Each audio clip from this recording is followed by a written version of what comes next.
2-3 குத்து வேற கொடுத்துருக்கான், வேணுமானு கேட்டா வேண்டாம் எனக்கு. பெண்கள் சில நேரங்களிலே ஜெயிக்க முடியாமல், ஆண்கள் சில நேரங்களிலே பிரச்சனைகளை ஜெயிக்க முடியாமல், பிள்ளைகள் சில நேரங்களிலே தங்களுக்கு இருக்கக்கூடிய பிரச்சனைகளை ஜெயிக்க முடியாமல், வெற்றி பெற முடியாமல், எதிர்க்க முடியாமல், அதை ஜெயமெடுக்க முடியாமல் நாம் இந்த உலகத்திலே போராடுகிற ஒரு போராட்டம் உண்டு.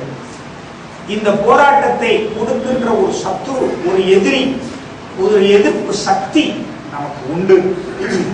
அதனால இந்த போராட்டமான சிச்சுவேஷன், சூழ்நிலைகள் எல்லாம் நம்முடைய வாழ்க்கையிலே தினந்தோறும் வருகிறது, வந்து கொண்டிருக்கிறது, வருவதற்கு காத்து கொண்டிருக்கிறது. இந்த பிரச்சனைகளை கொண்டு வருகிற பொல்லாத பிசாசுக்கு, வியாதியை கொண்டு வருகின்ற பொல்லாத பிசாசான, கடன் பிரச்சனைகளை உருவாக்கி கொண்டிருக்கிற பொல்லாத பிசாசு கிரியைகள், சமாதான குலைச்சலை ஏற்படுத்துகின்ற பொல்லாத பிசாசுடைய சுபாவங்கள், நம் சரீரத்தின் அவயவங்களை பாவத்திற்கு உட்படுத்துகிற சிந்தனையின் பொல்லாத எண்ணங்கள், இவைகளை எல்லாவற்றையும் எதிர்த்து, ஏனென்றால் இவைகளெல்லாம் நம்மை நெருக்கி, இந்த பிரச்சனைகள் எல்லாம் நம்முடைய சரீரத்தில் இருக்கக்கூடிய சமாதானத்தை எடுக்கும்படி, சரீரத்தில் இருக்கிற சுகத்தை கொள்ளை கொள்ளும்படி, நம்முடைய நல்ல சிந்தனைகள், செயல்களை எல்லாம் அது கரப்ஷன் பண்ணும்படிக்கு, கரப்ட் பண்ணும்படிக்கு, கெடுக்கும்படிக்கு, டென்ஷன், பிரஷர், கோபம், மூர்க்கம், வைராக்கியங்கள், கலவரங்கள், இவைகளெல்லாம் நம் இதயத்திலே நிறைந்து நடந்து நம்மோடு தினமும் போராடி கொண்டு நம்மை ஒரு அழிவுக்கு நேராக கொண்டு போய் கொண்டிருக்கிறது என்பதை பரிசுத்தவான் அழகாக எடுத்து சொல்லுகிறார். பேதுரு 1 பேதுரு 5ஆம் அதிகாரத்தில் அவர் அழகான ஒரு காரியத்தை சொன்னார். 8வது வசனம் 9வது வசனத்தில் நீங்கள் வாசிக்க வேண்டும். தெளிந்த புத்தி உள்ளவர்களாய் இருங்கள். தெளிந்த புத்தி உள்ளவர்களாய் இருங்கள். விழித்திருங்கள். ஏனெனில் உங்கள் எதிராளியாகிய பிசாசானவன் கெர்ச்சிக்கிற சிங்கம் போல் எவனை விழுங்கலாமோ என்று வகை தேடி சுற்றித் திரிகிறான். நல்லா கவனிங்க. யார் வகை தேடி சுற்றித் திரிகிறது? யாரு? பிசாசானவன். உங்களை கர்த்தருடைய பிள்ளைகளாய் இருக்கிற விசேஷமான தேவ பிள்ளைகளை, அதுவும் ஆண்டவராய் இயேசுவை ஏற்றுக்கொண்டிருக்கிறதான திருச்சபையினுடைய பிள்ளைகள் அல்லது பரிசுத்தவான்கள் அல்லது நீதிமான்கள், கிறிஸ்துவின் பிள்ளைகளை பிசாசானவன் யாரை விழுங்கலாம்? கர்ச்சிக்கிற சிங்கம் போல். கர்ச்சிக்கிற சிங்கம் நமக்கு சம்பந்தமே இல்லை. சிங்கத்தை நாங்க பார்க்கவே இல்லை பாஸ்டர், ஏன்னா டிவியில பார்த்திருக்கோம், டிஸ்கவரியில. ஆனா சிங்கத்தை நாங்க நேரில் போய் ஒரு கையிட்ட ஒரு அடி அடித்தால் 1 டன் பலம் அந்த ஒரு கையில் இருந்து பதிவு செய்யப்படுகிறது. அதனுடைய ஒரு கையில் 1 டன் பலம் இருக்கிறது. அதனாலதான் யானை அடிச்சா கூட யானை அடிச்ச மாட்டேங்குது, தாங்க முடியல.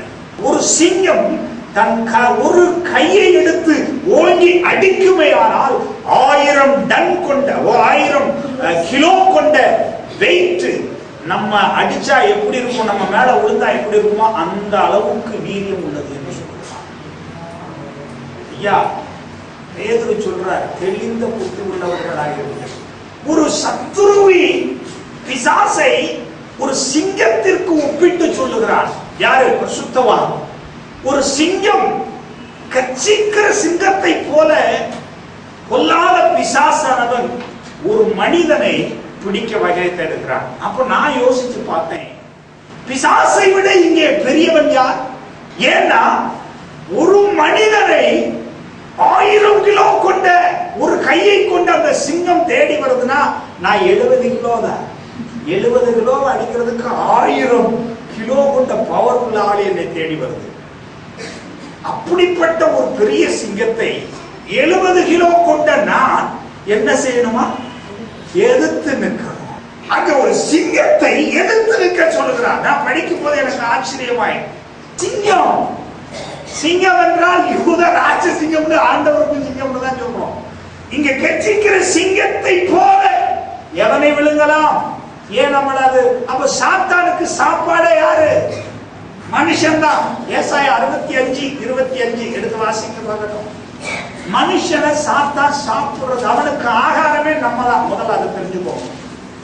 சிங்கத்துக்கு ஆகாரத்தை தேடி போகிறது, அது சாப்பிட்டணும்.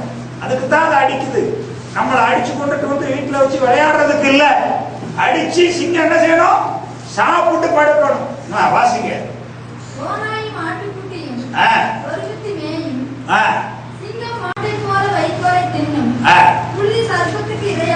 என்னது? சர்ப்பத்துக்கு என்ன இரையாது? புழுதி. புழுதி சர்ப்பத்துக்கு என்ன ஆகும்? சர்ப்பத்துக்கு, சர்ப்பம்னா என்னது? பாம்புக்கு எது சாப்பாடு? புழுதி. யாரு? நம்ம தான். புழுதி யாரு? மண்ணில் இருந்து டஸ்ட். நம்மெல்லாம் யாரு? ஆண்டவர் மனிதனை டஸ்டால், மண்ணினால் என்ன செய்தார்? உருவாக்கினார். அதனாலதான் சாத்தானுக்கு சாபம் கொடுக்கும் போது நீ கற்பவதி கற்ப வேதனைப்படுவா. போய் நீ நெத்தி வேற நிலத்துல சின்ன பாடுபடுவ போ. ஆனா புழுதிகளே, மண்ணுகளே, உங்க 2 பேரையும் அவர் சாப்பிடுவார். எவரு? சாத்தான கூப்பிட்டு நீ உங்களை ஏமாத்தினதுனால இந்த மண்ணையே நீ சாப்பிட்டு என்ன செய்வா? வாழ்நாளெல்லாம் எதை சாப்பிடுவாயாக? வாசிங்க. ஆதியாகமம் 3:14. கர்த்தர் சர்ப்பத்தை பார்த்து எதை செய்தபடியா? ஆதாமையும் ஏவாளையும் நீ வஞ்சித்தபடியினால், கெடுத்தபடியினால் சகல நாட்டு மிருகங்களிலும் காட்டு மிருகங்களிலும் சபிக்கப்பட்டிருப்பாய். நகர்ந்து உயிரோடு இருக்கிற நாளெல்லாம் மண்ணை யாரு? நம்ம தானே. அப்போ சாத்தானுக்கு ஒரு மனிதன் ஆதாமும் ஏவாளும் தான் ஆண்டவர் இரையாக கொடுத்தார் என்ற சாபத்தினால் உண்டான. அப்ப சாத்தானானவர் அன்னைக்கு ஏற்பட்ட அந்த சாபத்தீடு பிசாசுக்கு நாம் என்ன செய்யப்பட்டிருக்கிறோம்? நாம் செய்த தவறினால், நாம் வஞ்சிக்கப்பட்டபடினால் பிசாசானவர் நம்மை விழுங்குகிறார். ஆண்டவர் சொல்றார், நீ இதை செஞ்சதுனால, இந்த ஆதாமையும் ஏவாளையும் ஏமாத்திட்டதுனால, அந்த கழுதைகளும் நான் சொன்னதை என்ன செய்யல, கேட்காததுனால இவங்களை நீ ஏமாத்திட்ட, சாப்பிட்டு போ. நீ சாகிற வரைக்கும் உயிரோடு இருக்கிற நாளெல்லாம் இந்த மண்ணை தின்பாயாக. எந்த மண்ணை? இந்த 2 பேரையும் தின்னுட்டு போ. நான் ஒண்ணும் செய்ய முடியாது. சாபம் விழுந்தது. சாபத்தினால் ஆதாமும் ஏவாளும் சர்ப்பத்திற்கு உணவாக சாபத்தினால் கொடுக்கப்பட்டார்கள். ஒரு மனிதனின் தவறினால், ஒரு மனிதனுடைய கீழ்ப்படியாமையினால், ஒரு மனிதனுடைய தெய்வ பயம் இல்லாமையினால், ஒரு மனிதனுடைய கடவுளை விட்டு பின்வாங்கினது நிமித்தமாக, சத்துருவுக்கு தங்களை ஒப்பு கொடுத்தது நிமித்தமாக, சாத்தானுக்கு தங்களை அர்ப்பணித்து கிறிஸ்து தேவனுடைய அன்பை விட்டு விலகினதினாலே பிசாசானவன் கடவுளிடத்திலிருந்து மனிதனை விழுங்கிவிட்டார். மனிதனை பெற்றுக் கொண்டார், சுதந்திரமாக்கிக் கொண்டார். ஆதாமின் மேல் விழுந்த அந்த சாபமானது கிறிஸ்து இயேசுவின், ஒரே மனிதனாகிய கிறிஸ்து இயேசுவின் கீழ்ப்படியின் நிமித்தமாக, இயேசு கிறிஸ்துடைய தியாகத்தின் நிமித்தமாக, இயேசு கிறிஸ்துடைய உறுதியான விசுவாசத்தின் நிமித்தமாக, இயேசு கிறிஸ்துடைய கீழ்ப்படிதலின் நிமித்தமாக இந்த ஆதாமின் சாபம் கிறிஸ்து இயேசுவில் கிருபையாக மன்னிக்கப்பட்டு மீட்கப்படப்பட்டது. நாம் என்ன செய்யப்பட்டோம்? கிறிஸ்து இயேசுவின் கீழ்ப்படிதலால், அவருடைய தியாகத்தினால், அவருடைய ஒப்புக்கொடுத்தல் நிமித்தமாய், பிதாவுக்கு உண்மை உள்ளவராய் வாழ்ந்தது நிமித்தமாய், ஆதாமின் மேல் விழுந்த சாபத்தில் இருந்து பிசாசின் கைகளிலே கொடுக்கப்பட்டிருந்த ஆகாரமாக்கப்பட்ட நம்மை கர்த்தர் என்ன செய்தார்? கிறிஸ்துவானவர் மீட்டுக் கொண்டார். ஆகவேதான் மரத்தில் தூக்கப்பட்ட எவனும் சபிக்கப்பட்டவன் என்று எழுதி இருக்கிறபடி கிறிஸ்து நமக்காக சாபமானார். மரத்திலே அவர் தூக்கப்பட்டு பலியாக்கப்பட்ட நிமித்தமாக நியாயப்பிரமாணத்தினுடைய சாபத்திற்கும் பாவத்திற்கும் பிசாசுடைய ஆகாரமாக ஒப்புக் கொடுக்கப்பட்டிருந்த உடன்படிக்கைக்கும் நம்மை கிறிஸ்துவானவர் என்ன செய்தார்? விடுதலை ஆக்கி மீட்டுக் கொண்டார். நீங்கள் நானும் இயேசு கிறிஸ்துவின் இரத்தத்தினால் குமாரனாகிய கிறிஸ்துவின் நிமித்தமாய் அவருக்குள் அவருடைய ரத்தம் சிந்துதலின் நிமித்தமாய் பாவ மன்னிப்பின் நிச்சயம் நமக்கு என்ன செய்தது? உண்டாயிருக்கிறது. ஆகவே நீங்கள் நான் ரட்சிக்கப்பட்டு இயேசுவின் பிள்ளையாக மாற்றப்பட்டிருக்கிறோம். அப்படி மாற்றப்பட்ட நம்மை பொல்லாத கெச்சிக்கிற சிங்கத்தை போல பிசாசானவர் இன்னும் சாப்பிடலாம் என்று சொல்லி என்ன செய்கிறான்? சுற்றி சுற்றி வளைந்து வருகிறான். ஆகவே ரட்சிக்கப்பட்ட தேவ பிள்ளையே, இயேசுவால் ஏற்றுக்கொள்ளப்பட்ட பிள்ளையே, உனக்கு உலகத்தில் உள்ளவர்களை காட்டிலும் அதிகமான பாடுகள் என்ன செய்யப்பட்டிருக்கிறது? நியமிக்கப்பட்டிருக்கிறது. நீ சாத்தானுக்கு ஒரு காலத்தில் ஆகாரமாக கொடுக்கப்பட்ட உன்னை கிறிஸ்துவானவர் தாமே தன்னுடைய இரத்தத்தாலே மீட்டுக் கொண்டார். சாத்தானுக்கு தன்னுடைய சரீரத்தை, தன்னுடைய ஜீவனை கரையமாக கொடுத்து உங்களையும் என்னையும் மீட்டுக் கொண்டார். ஆனாலும் அவனுடைய தாகம் என்ன செய்யல? அடங்காததினாலே பிசாசனவன் இன்னும் யாரை விழுங்கலாம் என்று கெச்சிக்கிற சிங்கத்தை போல என்ன செய்யலாம்? எவனை விழுங்கலாம் என்று வகை தேடி சுற்றித் திரிகிறான். அடுத்த வசனத்தை வாசிங்க. ஆகையினால் விசுவாசத்தில் நீங்கள் என்னவா இருக்கணும்? உறுதியாயிருந்து அவனுக்கு எதிர்த்து நில்லுங்கள். உலகத்தில் உள்ள உங்கள் சகோதரிடத்திலே அப்படிப்பட்ட பாடுகள் நிறைவேறி வருகிறது என்று அறிந்திருக்கிறீர்களே. இங்கதான் சொன்னார் பேதுரு சொல்லும் போது சொன்னார், எனவே பொல்லாத பிசாசானவர் 1000 கிலோவை கொண்ட கைகளை போல உள்ள அந்த பிசாசானவர் சுற்றி சுற்றி வளைந்து வருகிறான். அப்படிப்பட்டவனை கண்டு நீ ஓடி ஒதுங்காதே, ஓடி ஒளிந்து கொள்ள வேண்டிய அவசியம் இல்லை. நீ 7 கிலோ 70 கிலோ தான் இருக்கிற, அவன் 1000 கிலோ தைரியம் உள்ளவன். அப்படிப்பட்ட பிசாசானவனை நீ எதிர்த்து நில்லு. ஏனென்றால் கிறிஸ்துவுக்கு அநேக பாடுகள் என்ன செய்யப்பட்டிருக்கிறது? கொடுக்கப்பட்டிருக்கிறது. பாடுகள் நமக்கு கொடுக்கப்பட்டிருந்தது. இப்போ இந்த உங்கள் சகோதரத்திலே அப்படிப்பட்ட பாடுகள் என்ன செய்யப்பட்டது? நிறைவேறி வருகிறது என்று அறிகிறீர்களே. அப்ப யோசிச்சேன், என்ன பாடுகள் சகோதரர்களுக்கு உண்டாயிருக்கிறது? அது 1வது வசனத்தை நீங்க வாசிங்க. 5:1 உங்களுடைய மூப்பருக்கு உடன் மூப்பரும் நல்லா பாருங்க. யாருடைய பாடுகளுக்கு? கிறிஸ்துவின் பாடுகளுக்கு சாட்சியும் இனி வெளிப்படும் மகிமைக்கு பங்காளியுமாய் இருக்கிற நான். அப்ப என்ன அர்த்தம்? கிறிஸ்துவின் பாடுகளுக்கு சாட்சி நான். அப்படியானால் இயேசுவை ஏற்றுக்கொண்டவர்கள் அதிகமான பாடுகளுக்கு நியமிக்கப்பட்டிருக்கிறார்கள். யாக்கோபின் புத்தகம் 4ஆம் அதிகாரத்தில் நீங்கள் வாசிக்கும் போது அங்கே அழகாய் சொல்லப்பட்டிருக்கிறது. எடுத்து வாசிங்கள். ஆகையால் தேவனுக்கு கீழ்ப்படிந்து இருங்கள், பிசாசுக்கு என்ன செய்யுங்கள்? எதிர்த்து நில்லுங்கள். 4வது வசனத்தை வாசியுங்கள். விபச்சாரரே, விபச்சாரிகளே, உலக சிநேகம் தேவனுக்கு விரோதமான பகை என்று அறியுங்களா? ஆகையால் உலகத்துக்கும் சிநேகிதனாயிருக்க விரும்புகிறவன் தேவனுக்கு. அப்போ ஆண்டவருக்கு நாம் சொந்தரவாளியாக சொந்தக்கார பிள்ளைகளாய் இருக்கும்போது உலகத்துக்கு நாம் என்னவாய் மாறுகிறோம்? பகைஞர்களாய் மாறுகிறோம். உலகம் நம்மை பகைக்க ஆரம்பிக்கிறது.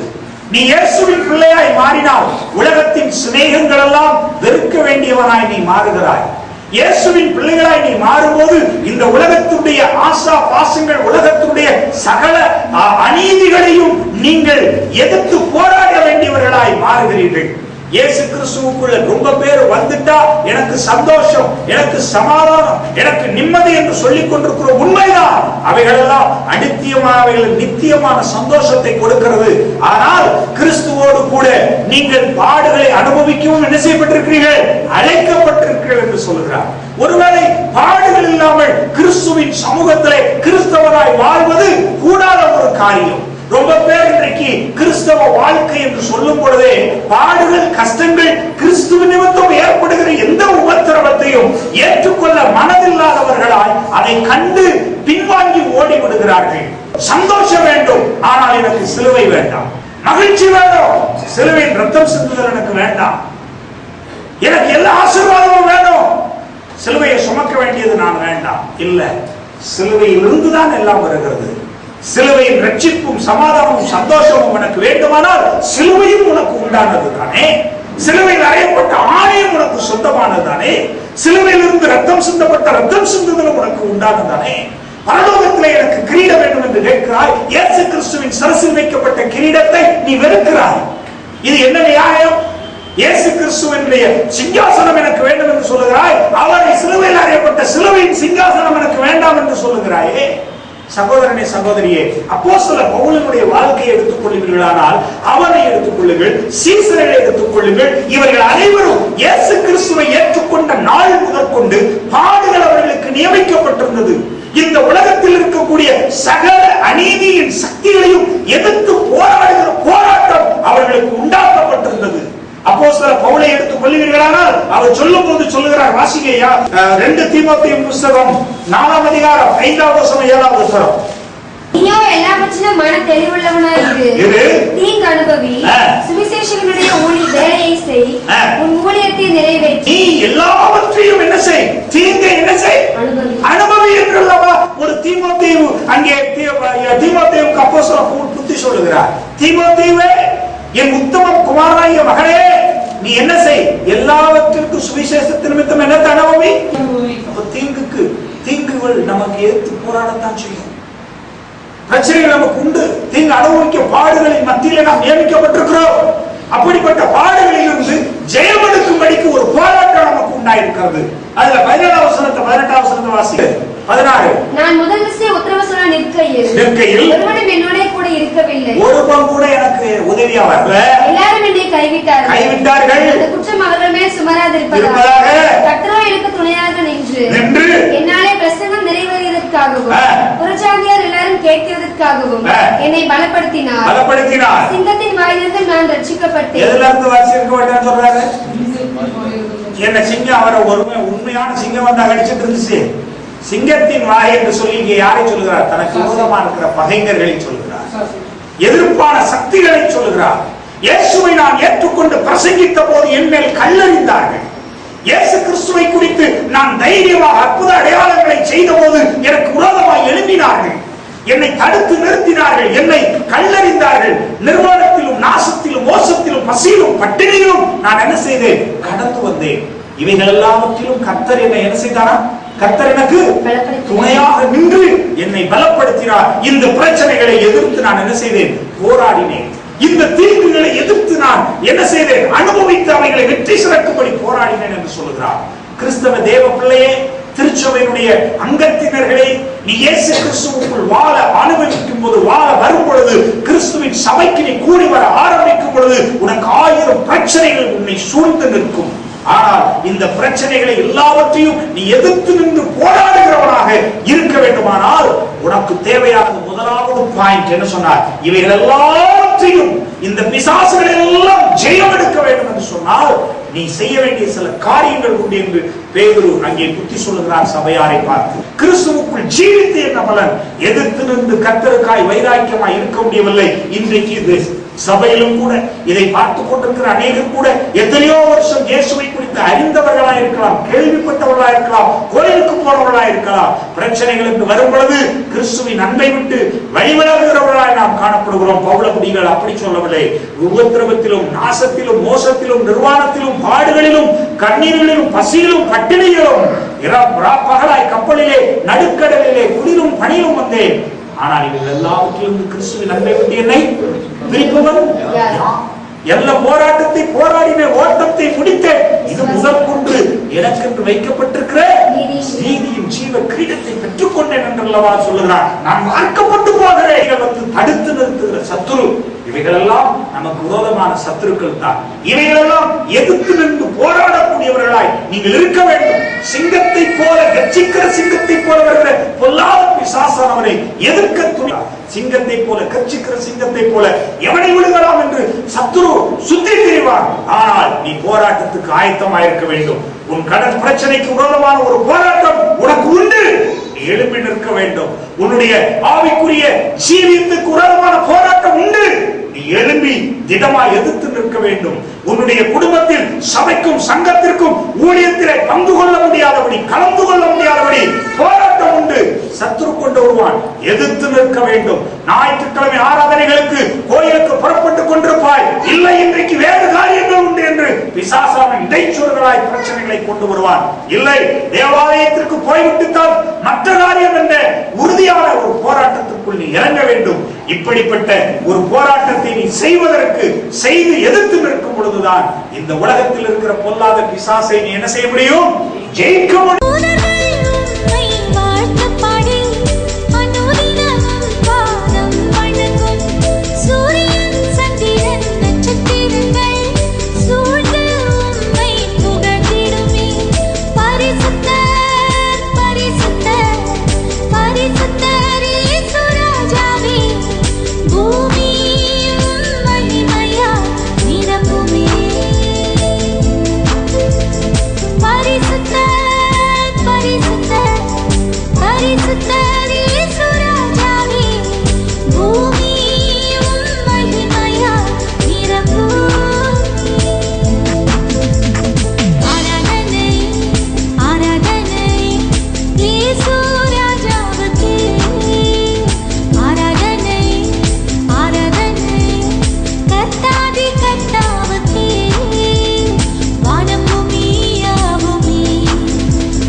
இந்த தொலைக்காட்சியை பார்த்துக் கொண்டிருக்கிற என் அன்பு நேயர்களே, ஆண்டவர் இயேசு கிறிஸ்துவின் இணை நாமத்தில் உங்களை நான் வாழ்த்தி வரவேற்கிறேன்.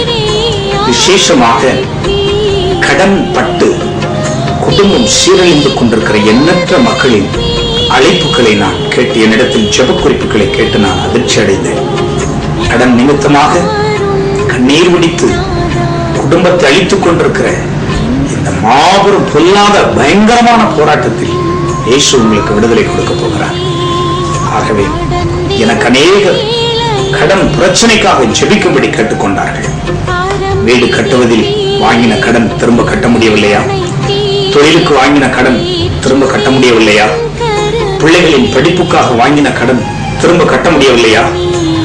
திருமண காரியத்திற்காக வாங்கின கடன் கட்ட முடியவில்லையா? மற்றும் சில குடும்ப தேவைகளுக்காக வாங்கின கடன்கள் எல்லாம் கட்ட முடியாமல் அவமானத்தையும் நிந்தையும் சகித்துக் கொண்டு சமாதானம் இல்லாமல் ஓடி தவிக்கிறீர்களா? கவலைப்பட வேண்டாம். உங்களுக்காக நான் ஆண்டவரிடத்தில் நான் ஜெபித்து, கர்த்தரிடத்திலே கடன் பட்டவர்களுக்காக நான் ஜெபித்த போது ஆண்டவர் சொன்னார், என் பிள்ளைகளை நான் ஆசீர்வதிக்க விரும்புகிறேன். கர்த்தரின் ஆசீர்வாதம் ஐஸ்வர்யத்தை அளவில்லாமல் கொடுக்கும், அதனோடு அவர் வேதனை கூட்ட மாட்டார் என்று வேதம் சொல்லியிருக்கிறது. ஆமன்பானவர்களே, ஆகவே நீங்கள் இந்த பிரச்சனையிலிருந்து விடுதலை பெற வேண்டுமானால் உங்களுக்கு நான் ஆண்டவர் எனக்கு கொடுத்த ஒரு திட்டத்தை நான் அறிமுகம் செய்ய விரும்புகிறேன். ஏழைக்கு இறங்குகிறவன் இறைவனுக்கே கடன் கொடுக்கிறான் என்று, அவன் கொடுத்ததை அவர் திரும்ப கொடுப்பார் என்று நீதிமொழிகள் 19ஆம் அதிகாரம் 17வது வசனத்தில் அருள்நாதர் இயேசு கிறிஸ்து வாக்கு கொடுத்திருக்கிறார். இதை நீங்கள் நம்ப வேண்டும். ஏழைக்கு நீங்கள் இறங்க வேண்டும். அப்பொழுது நீங்கள் இறைவனுக்கே கடன் கொடுக்கிறீர்கள். இதுவரைக்கும் கடன் நீங்கள் வாங்கினீர்கள், இப்பொழுது நீங்கள் கொடுக்க போகிறீர்கள். நீங்கள் ஆண்டவருக்கு கடன் கொடுக்கிறவர்களாக உங்களை அவர் மாற்றுவார். அப்படி நீங்கள் ஆண்டவருக்கு கடன் கொடுத்தால் அவர் உண்மை உள்ளவர், திரும்ப உங்கள் கடனை கொடுப்பார். திரும்ப உங்கள் கடனை கண்டிப்பாய் கட்டி தீர்ப்பார். ஆமன்பானவர்களே, அவர் அப்படியே செய்வார்.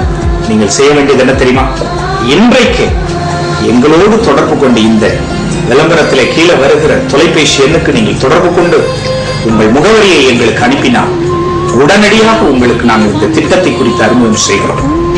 இதில் குடும்பத்தோடு நீங்கள் பங்காளர்களாக இணைந்து கொள்ளும் போது உங்கள் பெயரை, உங்கள் முகவரியும், எதற்காக கடன்பட்டது என்பதையும் நீங்கள் எழுதி எங்களுக்கு தெரியப்படுத்தும் பொழுது அதை நாம் கர்த்தரின் சமூகத்தில் வைத்து ஏறாவும் பாகாது உங்களுக்காக ஜெபிக்க போகிறோம். கர்த்தர் ஜெபத்தை கேட்டு தம்முடைய வசனத்தில் சொன்னது உண்மையானா உங்களை அவர் ஆசீர்வதிப்பார். நீங்கள் செய்ய வேண்டியது என்ன தெரியுமா? உடனடியாக எங்கள் தொலைபேசிக்கு தொடர்பு கொண்டு இந்த ஃபார்மை நீங்கள் வாங்கிக் கொள்ளுங்கள். அதோடு கூட இந்த திட்டத்தில் பங்காளராய் சேர்வதற்குரிய முழு விவரங்களையும் நாங்கள் உங்களுக்கு அனுப்பி வைக்கிறோம். அதில் நீங்கள் பெற்றுக்கொண்டு விசேஷமாய் கர்த்தர் உங்கள் ஆவியை ஏவினால் நீங்கள் உங்கள் நன்கொடைகளையும் கூட செலுத்தி இதில் பெயர் பதிவு செய்து கொண்டு ஆசீர்வாதத்தை பெற்றுக் கொள்ளுங்கள். அருள்நாதர் இயேசு கிறிஸ்துவின் கிருபை உங்களை அற்புதமாய் ஆசீர்வதிக்கும். இப்பொழுது உங்களுக்காக ஜெபிக்க போகிறேன். ஆண்டவரே, இந்த தொலைக்காட்சியை பார்த்துக் கொண்டிருக்கிறேன் உம்முடைய பிள்ளைகளுக்காக நான் ஜெபிக்கிறேன் சுவாமி. உம்முடைய மனதுருக்கம் இப்பொழுது இந்த ஏழைக்கு இறங்குகிறவன் இறைவனுக்கு கடன் அளிக்கிறான் என்ற திட்டத்திலே உம்முடைய பிள்ளைகள் பங்காளர்களாய் சேர்ந்து கொள்ளும்படி வசனத்தின்படி இந்த பிள்ளைகளை நீர் ஆசீர்வதிப்பீராக. கர்த்தரின் ஆசீர்வாதம் ஐஸ்வர்யத்தை தரும் என்று சொன்னீர். இதோ கடன்பட்ட ஒவ்வொரு உள்ளங்களும் இப்பொழுது திடப்படுத்தப்படுவதாக கடன்கள் மாறட்டும். கர்த்தர் அவருடைய வட்டி கடன்கள் எல்லாம் இல்லாமலாக்குவீராக. ஆமாப்பா, எப்படி செய்ய போவதற்காக ஸ்தோத்திரம். பங்காளர்களாய் இணைய விரும்புகிற அநேக பிள்ளைகள் இந்த தொலைக்காட்சி பார்த்துக் கொண்டிருக்கிறார். அவர்கள் மேலும் மனதுருக்கம் கண்டிப்பாய் கடந்து வருவதாக. இவர்களுக்கு நான் விசேஷமாக வியாதிக்காய் அல்ல, கடன் பிரச்சனைக்காக நான் ஜெபிக்கிறேன். அவர்கள் மாறட்டும். இவர்கள் கர்த்தருக்கு கடன் கொடுக்கிறவர்களாக மாறி மற்றவர்களுக்கு கொடுக்கிறவர்களாகவே மாற்றுவீராக. ஆசீர்வதியும் ஆசீர்வதியும் இயேசு கிறிஸ்துவின் நாமத்தில் இருக்கிறோம் நல்ல பிதாவே. ஆமென். ஆமென்.